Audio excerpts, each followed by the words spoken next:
what was put as resources is first concrete and has the maximum chances of having an impact on actually the people we wish to serve, which is the Canadian Black community. So the importance of being at the table is key, and we are fortunate enough to say that yes, we've been at the table of decision making, right, for those resources for the Black community. And what's amazing is that we talk about working in synergy, working in collaboration, working in an ecosystemic approach. Today, even we continue to work with the current government in terms of bonifying those resources.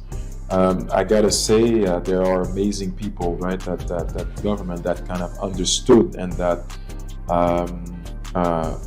are still pushing things through to kind of leverage the gains of the last few years. These are the impact, right, that we've been able to create, and we're continuing. Those numbers are continuing to increase.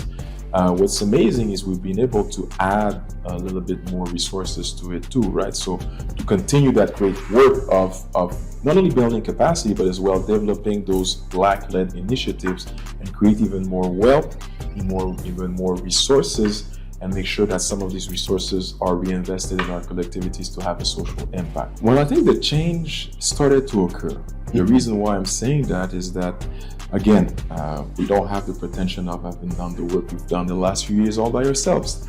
There's tremendous, amazing leaders across the countries, and for you to know, yes, these resources have been confirmed, in the past few years, but remember our elders, right? The work that they've been doing in terms of making sure that, we push the message through.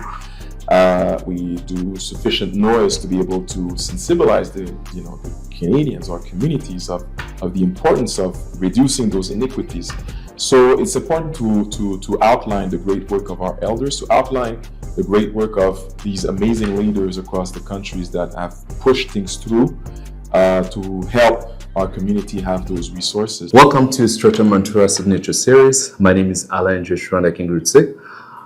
Today we are glad to have Louis Edgar. How are you, Edgar? Not too bad yourself. Good. To be here. Happy to have you. And before we start, I'm so happy, first of all, to highlight that I'm back in Montreal, where I lived close to 15 years. And as you can see, we are in the office of FACE. Yes. Thank you for welcoming us in your office. It's a pleasure. Welcome to FACE's office. Great. And now, for somebody who doesn't know you, maybe we talk about FACE already, and they're wondering what is FACE means. Who is Edgar first, before we even talk about FACE? Who is Edgar? I love it when you say Edgar, because my full name is Louis Edgar Jean-François. So who am I? So, well, first thing, I'm I guess professionally speaking, let me start with that. I'm a CPA. I've studied accounting. It's been a while. Time flies. And then I started my journey in the professional world at Deloitte. Spent quite a few years there. I kind of developed my craft as an accountant, but as well as a professional, and eventually, I would say, a leader. And that's where I started to first see some issues that relates right to our community, and what's our community, the Black community, right? And then I continued my journey in the corporate world. I worked at Bombardier for a few years. And then I became head of finances at Le Réseau des Sports. It's the equivalent of TSN in Toronto and in Ottawa. Yes. And I took this corporate experience. I always knew that was always be a challenge for me to have a boss, right? So I said to myself, I always knew that I was going to become my own boss, right? I'll be able to tolerate myself and not someone else as my boss, right? So that being said, I started my own firm, accounting firm. Back then it was called Ledge Consulting.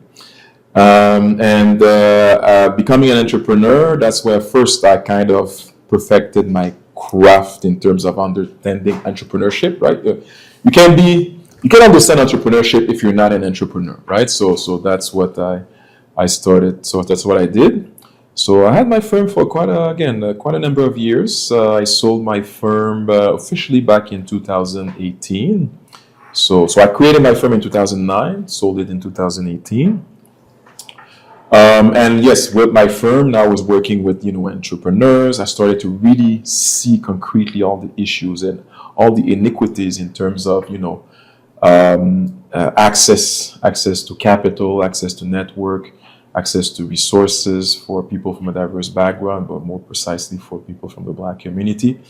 So that's why I started to think of what can I do to be able to hopefully create a difference and address directly and specifically some of these issues. And that's so I continued my journey with my firm. I sold my firm in 2018. And then I saw the opportunity, right, in terms of seeing in what capacity I can bring my knowledge and my expertise to be able to serve my community. So after my journey as the head of the founder of Ledge, the accounting firm, I became a social entrepreneur. So I love to call myself an hybrid, right? So I have this corporate experience, I have this for-profit experience as well, and then I'm becoming this social entrepreneur, right? So it's kind of a great mix that helped me actually do what was to follow in terms of managing what has become today a nationwide organization. So we started locally in Saint Michel, which was not too long ago, was considered one of the poorest neighborhood in Canada. So the neighborhood is called Saint Michel. It was the second back in 2014, the second poorest neighborhood after Montreal Nord. That's right beside it. I grew up in Montreal Nord, right? So since I was young, I started to see some iniquities there. So that being said, continue my journey, and I'm glad and I'm privileged to say that I've been able to work in scaling Groupe 3737, but at the same time, Groupe 3737 became a local organization and now today has 11 offices across Canada.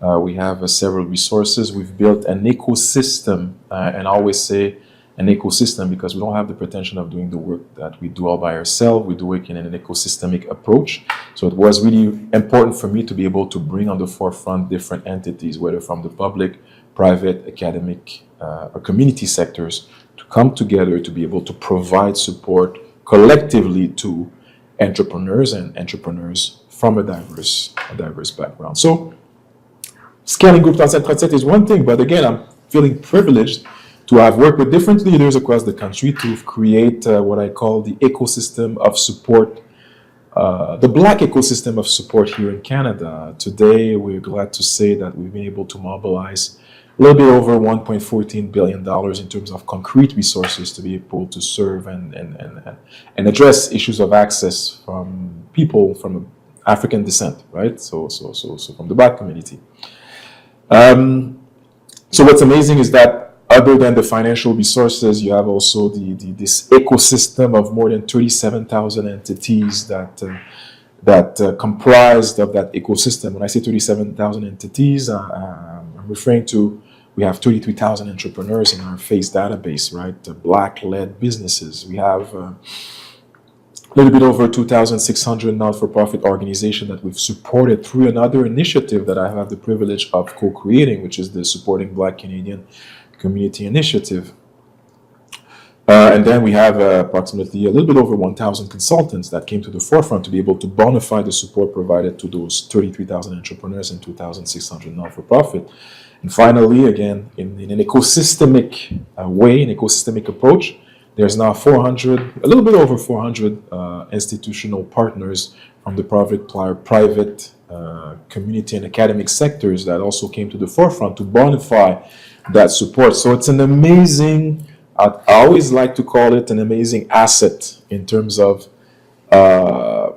ecosystem, right? That have, you have 37,000 entities that have products, services, and expertise, and I insist, that are exportable. Now what I'm currently doing is that with that amazing asset and also with this ecosystem, the Black Canadian ecosystem of support, the intention is to see in what capacity we could now bring that Canadian ecosystem to be able to support efforts on an international scale. So currently I am now putting together, or it's put together, I would say, a structure to be able to not only to leverage the 37,000 entities with the expertise, the product, services, and expertise, but as well to be able to bring that knowledge that we've accumulated in the last, I would say, few years, and render it available to support efforts in development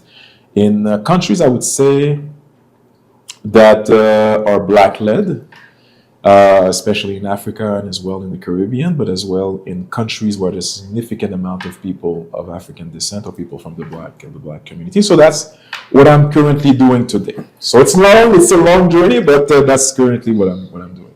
Awesome.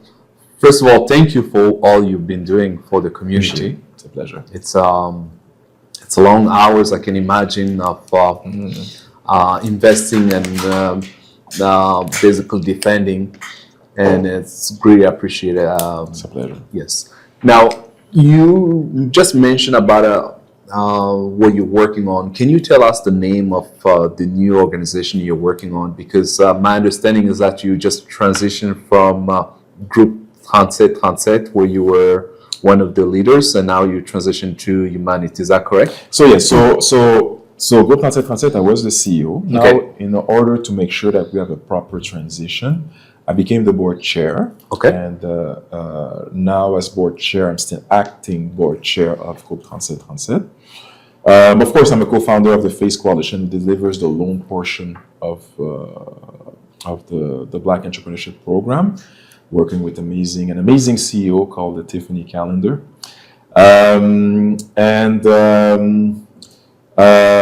Today I became CEO of so I founded an organization called Humanity.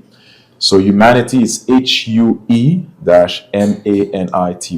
So you, as you know, different shades of color coming in the forefront to be able to support or create impact right across the world. So Humanity.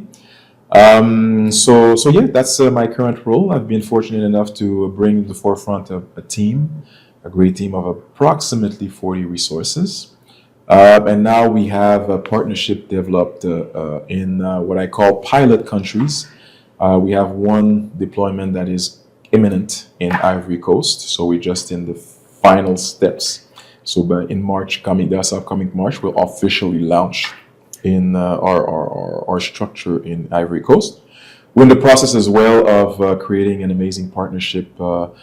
Sometimes when I say the country, people are like, "Are you sure?" I said, "Yes, there's challenges in that country." So DRC, Democratic Republic of Congo. So we're looking to see in what capacity at the end of this year we could potentially deploy our structure there. There's also opportunities in the east side of Africa. There's also Rwanda. It seems that it's an amazing place to look at. So that's the structure that we're currently putting in place. And again, the intention is to really create opportunities for these 37,000 entities here in Canada to start off with that ecosystem, create some sort of a trade corridor, create opportunities for those Canadian entities, and at the same time, answer concrete needs on the ground in the countries that we wish to serve, notably in Africa. And as well, we're looking into the Caribbean and also in South America, at least for the next 3 to 5 years. Awesome. Now, with all you're doing right now, allow me to go back a little bit on your education. How important do you think your education was instrumental to be where you are right now? And the reason why I'm asking, because again, we're talking with Stratamentora, the podcast where we talk about mentorship. So I always just want to make sure that people don't just jump on the conclusion that you've been lucky doing all this, right? There is years of foundation, right? Totally. How your education help you to be where you are? So I gotta say, first thing, I'm a CPA, right? So it's an accounting training. We are considered like business doctors, right? And to be quite honest, I would have been able to do what I've done professionally speaking without that training, right? So it's they trained us in terms of navigating into complex situations, whether on the business side, whether it's really an integrated kind of training. So for me, the training piece has been key. But the other thing is that what's important is not to it's always to not only to maintain that training, but to see in what capacity we can increase our skills level, right? By continuing to learn, right? So the life is a continuous process of learning, right? So after that, I remember when I finished and when I graduated, I finished my CPA. I said to myself, I'll never go to school anymore. But no, I was totally mistaken. First thing, the life itself is 24 hours a day, 7 days a week training, right? So that's the first thing. But I needed to increase my skills, so that's why I decided to do my EMBA. So it's an amazing program that I would recommend anybody that wants to increase their competence, at least on the management perspective. So I did my MBA at HEC McGill. I've been fortunate enough to have have received a grant to be able to do that program. It's an expensive program, but I feel that in terms of, I would say, it's not the expense, it's the investment, and the investment today has brought me to kind of contemplate and put together that structure on an international level. So thanks to the MBA, it kind of HEC McGill, it kind of broadened my perspective to look at, okay, you've done this work here in Canada, but now we had one module that we did in Dubai, and it kind of opened the perspective, and I've been able to see that in terms of what we've done here in Canada, it's possible to do it on an international level, on a global level, but as well make sure that we're able to render this available and support efforts in areas or in countries where there's these senses of inequities as well, right? So that's what that training brought me to understand, and as well helped me find ways to navigate into more complex situations. So again, I always say humbly that I'm this small Canadian that don't know the landscape in Africa, for example, and in the Caribbean. So when I talk about my training, not only the CPA piece, but as well the MBA, it's bringing me to kind of navigate in different scenes, right? So even though I'm not from, for example, I'm giving the African example, I'm not African, I'm more Caribbean, I'm originally from Haiti, but my training is gonna definitely help me navigate in those, I would say, not Different uncertain, but exactly. So regions or situation that I'm not familiar with, right? So you need to have that base, and in terms of training, and when you have that base, I feel you're able to navigate pretty much everywhere. We talk about, when I say base, yes, I'm talking about the CPA, I'm talking about the MBA, but in terms of coaching, in terms of mentorship, in terms of, you need to have someone that is able to guide you, not making the same mistake that someone has done before, right? So I always say a wise man learns from his mistakes, but a genius learns from other people's mistakes, right? So that's, I feel, is important. Be sure to surround yourself with people that know. I'll give that anecdote. So right before that podcast, we had this exchange, me and you, Alan, and you kind of helped me realize that, okay, you have to be careful. You have to look at, different aspects of what's happening in Africa. If you don't mind me saying, you're from Burundi, right? Yes, so you know the African landscape. Yes. And then I'm humble enough to say, you know what, I don't know everything, and I'm learning. So I'll learn from you something that I definitely will utilize in my work in Africa, for example. So again, we're learning every day. It's important to be open, to be curious. Don't be someone the know-it-all type of person. Make sure that you're able to communicate and be open and curious, to be able to open yourself to other ideas, to someone that has potentially more experience than you in an area. Awesome. And talking about that, how have you been able to surround yourself, or do you have some names that come in your mind about people who mentor you, who help you to shape the way you think, the way you act, the way you do business? Do you have any names? Yes, I have. Well, I have a name, right? So this. You don't have to say it. Yeah, no, I can say it. Okay. I don't. It's okay. I can say it. I consider it as a friend and also a mentor. This guy is called. It's called Franz Saint-Elemy. So Franz Saint-Elemy kind of changed the way that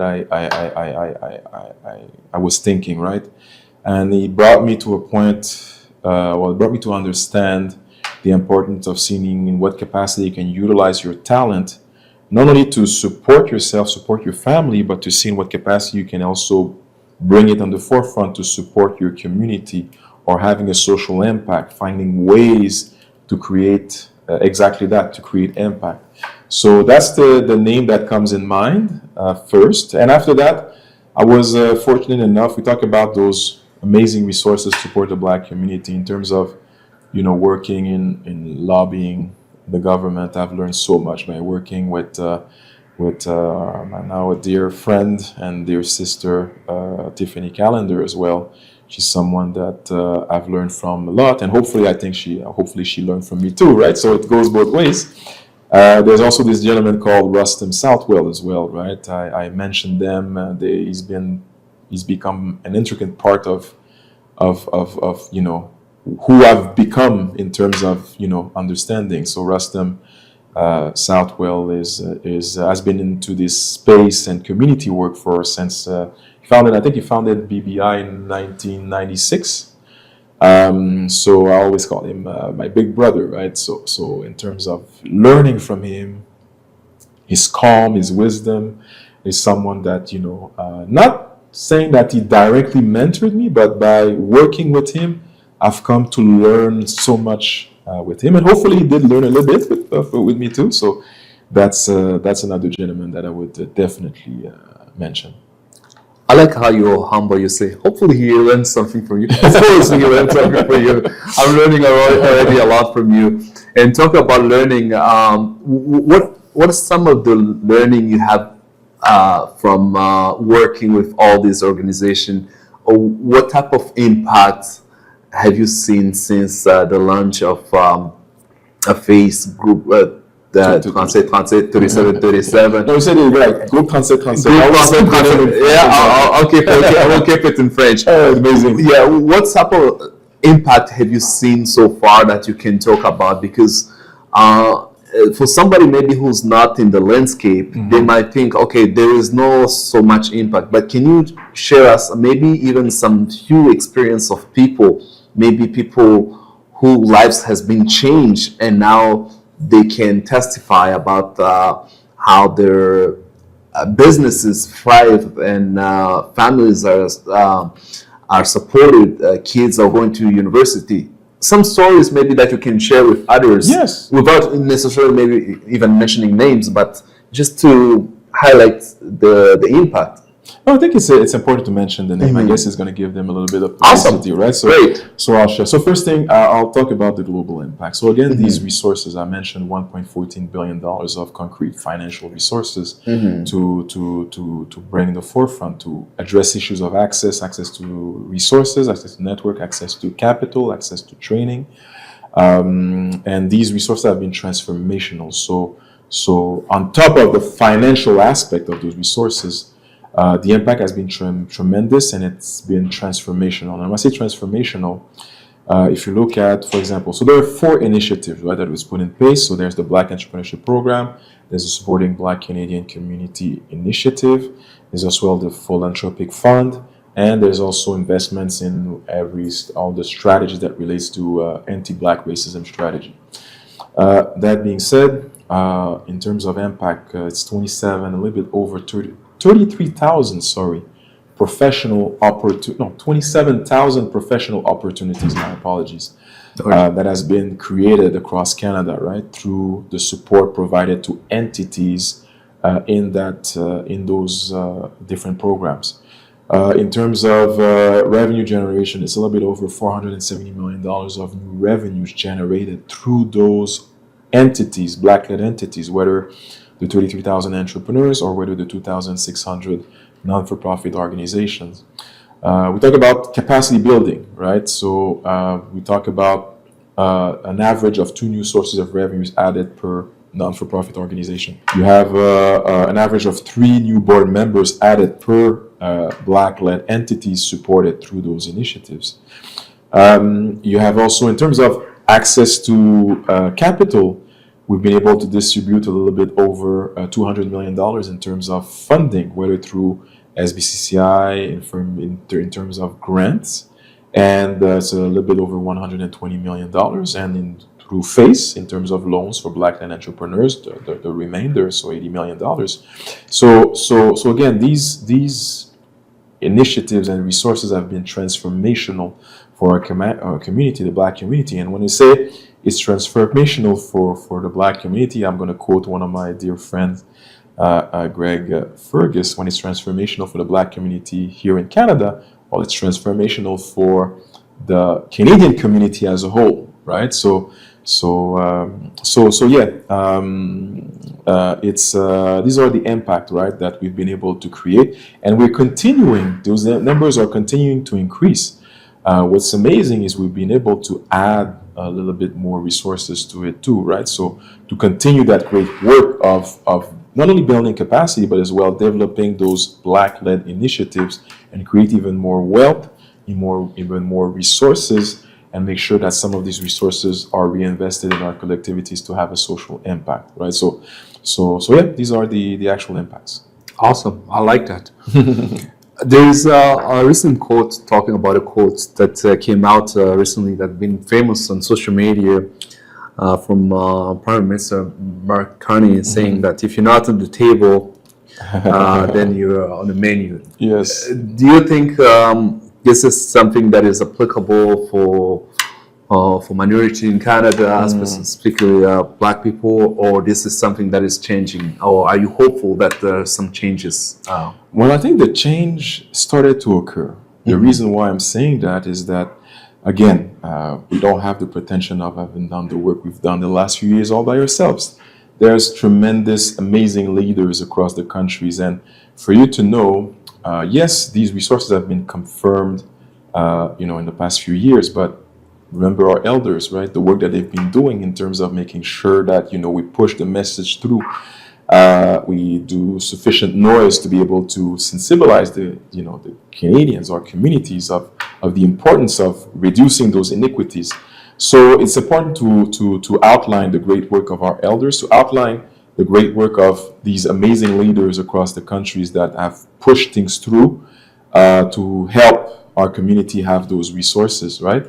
But today we came to a point where now we are, I feel, and thanks to the current government, because the way that they invested most of these resources is in a way where it's community kind of based, in terms of they wanted to understand what was happening in Black communities. And in order to really understand what they did, they decided to talk to Black people, right? And they understood the value that, at the end of the day, Blacks are bringing in terms of understanding what is the issue and put in place something to address the issue. And what's amazing as well is in putting in place these solutions, by putting in place this solution, they kind of utilize Black communities' knowledge, right? So, like my dear brother Rustin would say, nothing for us without us, right? So that's kind of the maxim that the federal government used in order to make sure that what was put as resources is first concrete and has the maximum chances of having an impact on actually the people we wish to serve, which is the Canadian Black community. So the importance of being at the table is key, and we are fortunate enough to say that yes, we've been at the table of decision making, right, for those resources for the Black community. And what's amazing is that we talk about working in synergy, we're working in collaboration, working in an ecosystemic approach. Today, even, we continue to work with the current government in terms of bonifying those resources I gotta say, there are amazing people, right? That government that kind of understood and that are still pushing things through to kind of leverage the gains of the last few years. Yes, there's this gentleman south of the border that started to create a contradictory movement. But what's amazing is that, and with Prime Minister Carney's speech, what he has reassured everybody, and that what he kind of did is like remind everybody that first Canada has values, and I'm happy to see that the intention is to stay true with the Canadian values. And those Canadian values, for me, diversity is part of those Canadian values. And we'll make sure that, we continue to stay at the table to remind everybody that value is as important as all the other values. So yeah, it's important to be at the table. And I think so far we are there, but we still have to continue to raise our voice or keep our voice, right, to make sure that we stay at that table. Awesome. Good to hear. Now, when we talk about staying on the table, there is a little bit of shift that happened in the workforce that is, like you mentioned, a little bit due to what is happening in the south of the border, mainly the tariff. With your experience and the fact that you work in the community a lot, do you see that this has impacted a lot the Black community more than other community?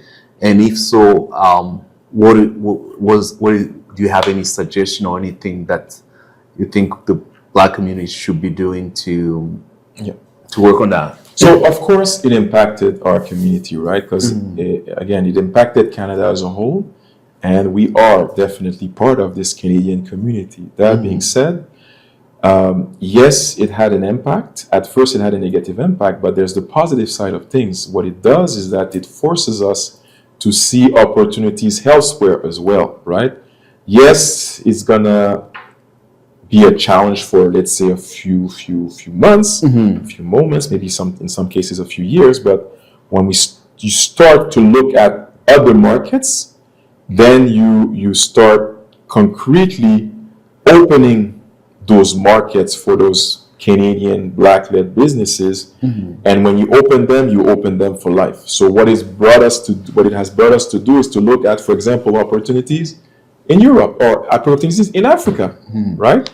So what we're trying to do, if I talk about humanity again, is that we're trying to create really those trade corridors, right? To make sure that first we are intentionally working towards creating those opportunities for those Black-led businesses in, I can say unknown markets. So to help understand that there is a market for your product, service, or expertise in Africa, for example. Our role is really to make sure that we do connect these opportunities with those Black-led businesses to help them see that there's other markets than the United States market or other traditional markets, right?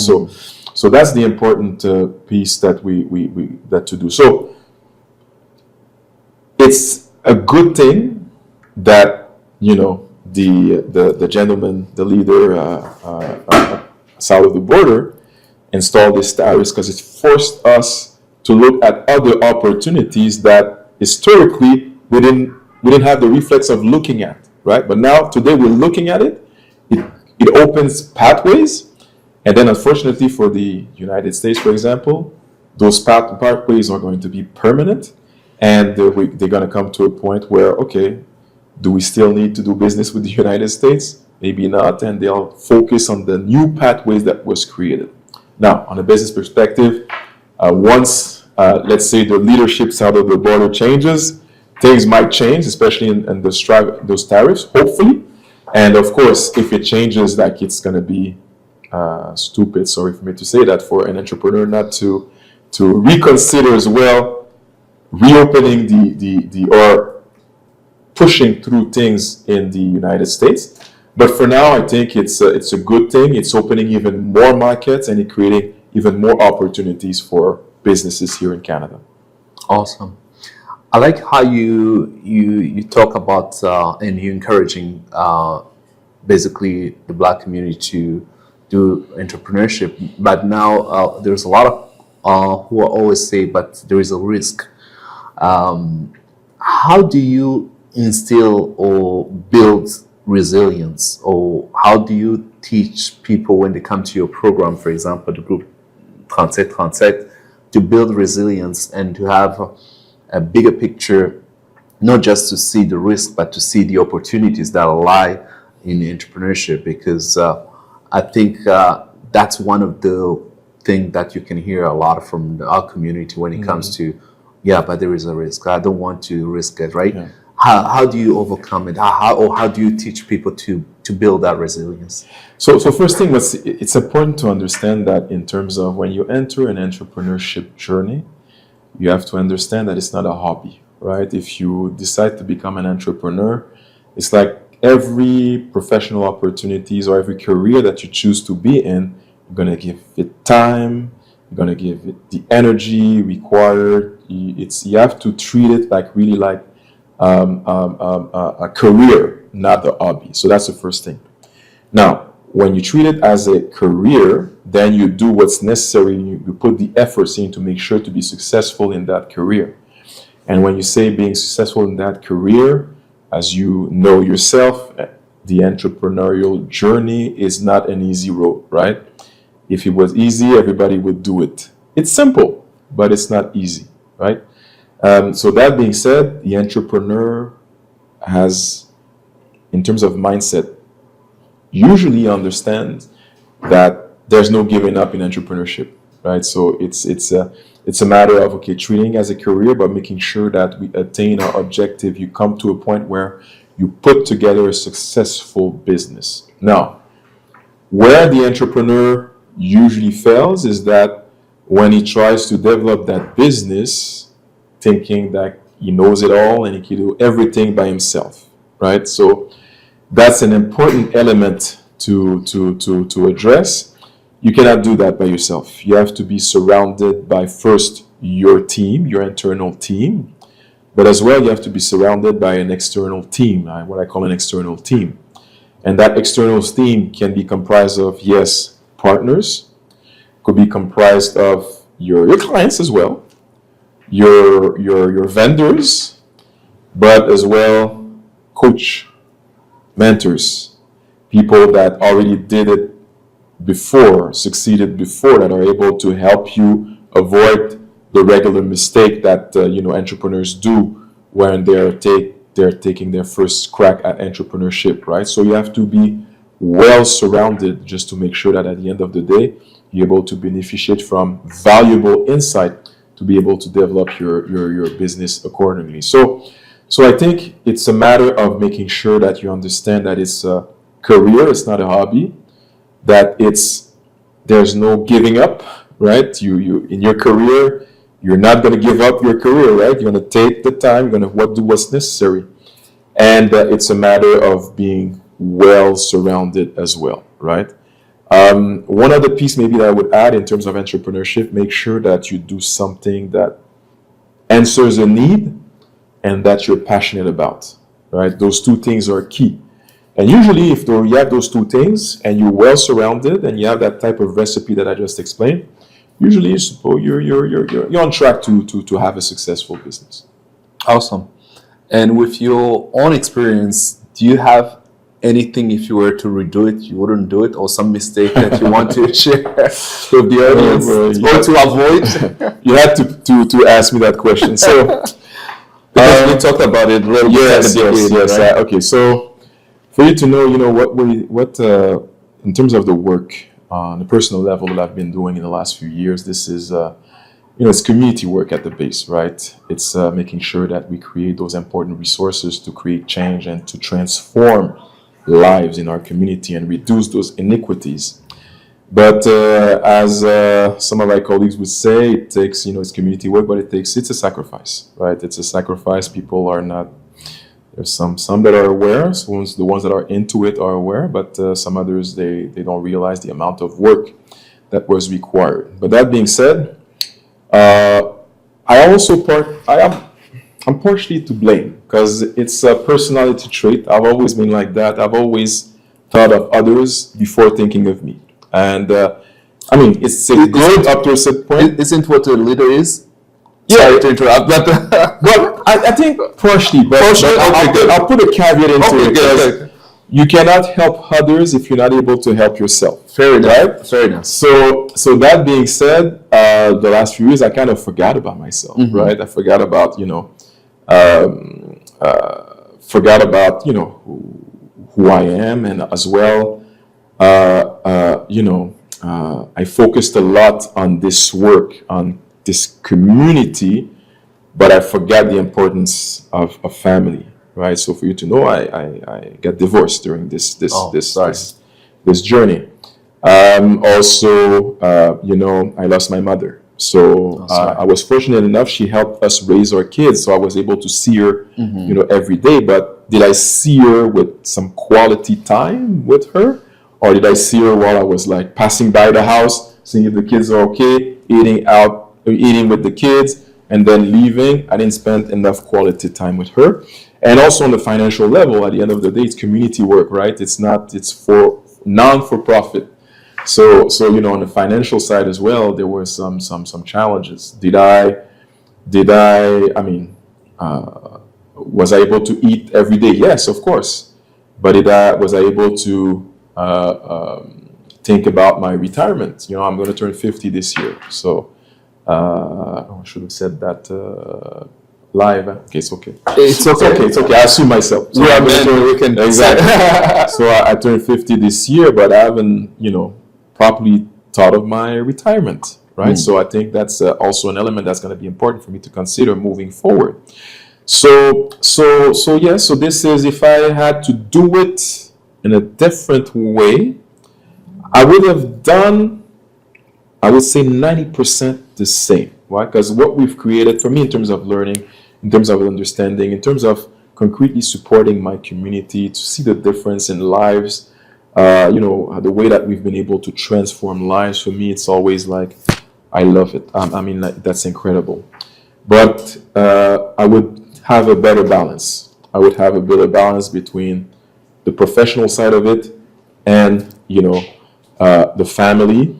And I make sure that at the same time, when we do this work, we do a lot of volunteering. But as well, I say there's a lot of value in what we're bringing to the table. How would have been able to monetize that a little bit more, right? Just to make sure that at the end of the day, I'm able to be okay first, to provide even more help by being okay first, right? So that's that. That's good. Hopefully, I don't sound a little too selfish. But at the end of the day, I feel that it's important to consider all the different elements. And as an entrepreneur, we have this tendency as well to sacrifice yourself. Don't forget, it's important to have a balance. I didn't mention I had a burnout, right? I had, a big depression. So it's important to have that balance. It's important to, take time for yourself. Take time for yourself with your family. Make sure that you're able to unwind, remove yourself from things. If you're a workaholic, make sure that you can still work a lot, but you can still give a little bit more time to your loved ones or things that you like to do, right? So that's an important message that I want to bring right now. Thank you for that message and all the sacrifice. But now, as you think about your career, you say that you're approaching a big milestone soon. As you think about it, what do you hope that will be your legacy in terms of your work and in terms of your achievement? Or is it even something that you start already to envision what it's going to look like? I gotta say, when I was into the work, I was not thinking about legacy. I was thinking about this entrepreneur is suffering. This person don't have access to important resources to help him. On the social side, there's iniquities. There's people that are here in Montreal, people that are not eating. That's for me. It doesn't make sense, right? So while I was doing the work, I was Yes. not thinking about it. Yes. But afterwards, after I left my role, for example, like my role changed at Groupe 37. I was not the maestro per se. I became, yes, board chair, but it's in a different capacity on the governance side. It was for me a harder than I thought transition in terms of, now you were hands-on into things, and now you're more like, okay, you're more on the governance side of things. You're just looking if everything is done properly. So, and that's why I understood that, in terms of legacy, that, things change, and sometimes, you have to realize that an organization or an entity or a project, sometimes you have to let it go, right? That you have to let it go. And by letting it go is really to make sure that, you're able to, how can I say this? You're able to make sure that the person or the entity or the resources that are going to replace you are at least in line on the global perspective. Is it in line with the way that I was doing myself things? Probably not, but in line with the global perspective of the organization and what it is intended to do, right? When you're able to do that, for me, what I came to realize is that that's where you have more chances of creating a legacy, by kind of making sure that, the entity or the ecosystem that you're building remains in line with the values on which it was created for.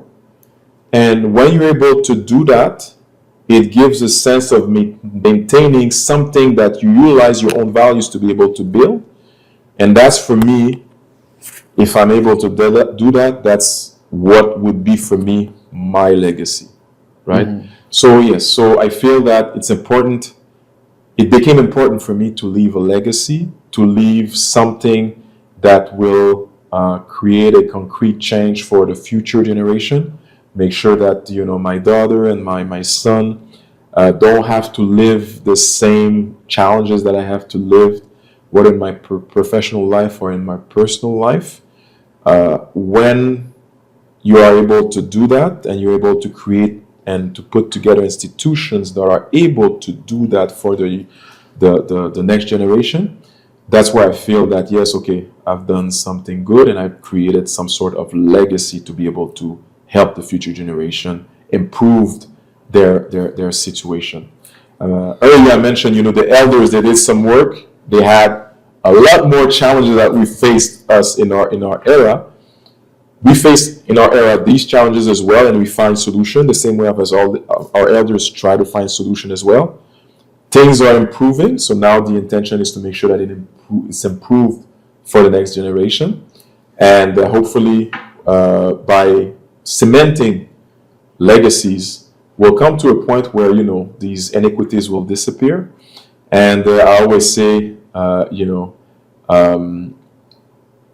when you talk about inequities to disappear, it means that for everybody to be on the even playing field, and that we do not talk about anymore, the races, that we talk about one race, and it's the human race. Awesome. As we're almost closing, allow me to ask maybe one or two questions in French. Bien sûr, bien sûr. Quel message que vous portez, vous avez parlé des anciens au début, puis la génération présente, aux jeunes maintenant, par rapport à l'engagement communautaire, par rapport au changement? Quel message que vous leur donnez quant à participer au changement? Parce que des fois, on a l'impression qu'avec les réseaux sociaux et tout, des fois, ils sont un peu déconnectés. Peut-être aussi, c'est peut-être une impression, mais je demande, est-ce que vous avez un message particulier, surtout avec toutes les ressources qui sont déjà en place? Qu'est-ce qui devrait être fait par les jeunes présentement pour continuer à porter le flambeau? Je pense qu'il y a une double responsabilité. Donc, il y a une responsabilité qui nous revient à nous de s'assurer que on continue de transmettre ce message-là, mais aussi qu'on forme ou qu'on sensibilise la prochaine génération aux défis qui peuvent être liés à que ce soit leur culture, que ce soit leur situation à différents niveaux. Fait que il y a une responsabilité qui nous revient, mais aussi aux jeunes. L'idée aussi, c'est de s'assurer que le jeune, après cette sensibilisation, comprenne et prenne acte. OK? Puis quand je dis prenne acte, s'assure que c'est important là, parce qu'aujourd'hui là, malheureusement, la prochaine podcast, j'espère pas crier d'impair là avec mes enfants, puis ils vont pas me détester par dire ça, parce que tu sais, nos enfants, ce qui arrive, c'est qu'aujourd'hui, tu sais, ils ont beaucoup plus de facilité. Tu sais, il y a du, je dis en anglais, là, hardship, que peut-être qu'ils ont eu un peu moins que nous. Puis, à cause de ça, des fois, ça crée un peu des enfants rois. Bon, je veux dire. Donc, ça revient à, nous assurer que, tu sais, oui, leur vie est plus facile, mais de comprendre qu'est-ce que ça a pris pour que leur vie est plus facile. Parce qu'à la fin de la journée, c'était un objectif aussi, c'est de rendre leur vie plus facile. On avance, chaque génération, c'est de rendre la vie de nos enfants plus facile. Mais c'est important que les amener à comprendre que leur situation actuelle n'est pas nécessairement la même, pour tous les enfants à travers le monde, et que il y a 1, 2, 3 générations précédemment que leur situation, la facilité qu'elles ont n'était pas la même. Donc, leur apprendre la gratitude. Donc, qu'ils soient vraiment une place de gratitude, de savoir que, le travail dur des générations précédentes font en sorte qu'aujourd'hui, les iniquités sont appelées à être réduites. Aujourd'hui, ils ont une vie beaucoup plus facile, disons, puis que il faut pas prendre ça pour acquis. Il faut toujours rester vigilant. Il faut toujours voir et comprendre que peut y avoir des situations. Comme une fois, je fais toujours référence à notre voisin du Sud, le leadership chez notre voisin du Sud. Puis avoir des situations qui peuvent faire en sorte de venir changer complètement cette facilité qui certaines fois semble acquise, et de faire en sorte qu'à la fin de la journée, on arrive à toujours rester sur le qui-vive et maintenir, si on veut, ces acquis à long terme, jusqu'à ce qu'on arrive à un stade où c'est devenu des automatismes. Excellent. Alors qu'on arrive à la fin, il y a une habitude ou bien une, je dirais, habit. Je cherchais mes mots, mais une habitude sur le podcast de demander à vous en tant que invité, mais en tant qu'une personne qui va écouter, qui va regarder aussi.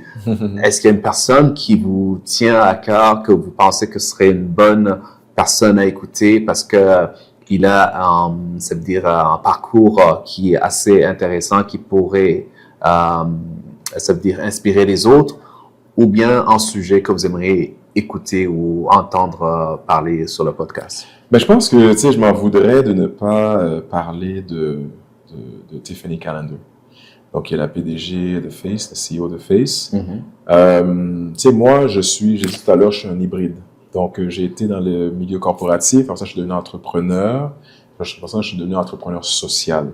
Donc, j'ai eu un parcours qui est un peu différent. Tiffany, ce qui est extraordinaire, c'est que je pense que c'est pas la totalité de sa vie professionnelle, elle a fait à servir les communautés noires. Wow. Donc, en termes de compréhension des communautés noires, je pense qu'elle a une très grande compréhension des communautés noires. Donc, si j'avais à référer quelqu'un, ce serait Tiffany Callender, la PDG de Face. J'ai parlé aussi de Franz Satelemi, donc mon mentor. Franz Satelemi, c'est quelqu'un là, quand on le met sur un panel ou qu'on le met dans ce genre de situation là, tout le monde, les gens sont rivés là, ce qu'il dit. Fait tellement de sens, mais également, tu sais, je pense que son vécu, la façon qu'il a évolué, il le dit sur lui-même, il est une statistique improbable. Donc aujourd'hui, il est chancelier de l'Université de Montréal. Comme je disais tout à l'heure, ça n'aurait pas été de lui, probablement, j'aurais peut-être pas fait le travail que j'ai fait les dernières années, puis que je vais continuer de faire à l'international. Donc, c'est quelqu'un aussi que je pense qui pourrait amener énormément de valeur. Puis bon, je m'en voudrais de pas parler de Rustum, mon frère, Rustum Southwell, le chancelier de l'université de Dalhousie. C'est drôle, hein? J'ai deux chanceliers d'université que je connais personnellement et qu'on est très proches. Je me sens privilégié de ce côté-là. Donc, C'est le prochain? oh, ben ça, l'avenir, c'est seulement l'avenir qui va le dire. Pourquoi Ça, pas? encore une fois, là, on va aller une étape à la fois. Mais Rustum, encore une fois, là, sa sagesse, ça a été extraordinaire. Puis son sacrifice aussi. C'est quelqu'un qui a donné beaucoup, bien longtemps avant moi, à la communauté. Lorsque je parle de sacrifice personnel, ben, c'est une des personnes qui a donné énormément. C'est quelqu'un qui a un cœur extraordinaire. Donc voilà, j'ai donné 3 ressources là qui potentiellement pourraient faire partie de ce podcast. Donc vous comprendrez, tu comprendras que ces personnes-là ont un peu marqué mon parcours. Puis c'est des personnes que j'apprécie énormément. Donc c'est ces 3 noms-là que je t'enverrai, que je te recommanderais fortement avec qui parler. Excellent. Merci beaucoup, lui Edgar. Avec plaisir. Merci de m'avoir reçu. C'est beaucoup apprécié tous les messages, toutes les informations que tu as pu partager avec nos écouteurs. Donc, j'ai pris note. Les 3 invités, je vais les contacter. Super. Parfait.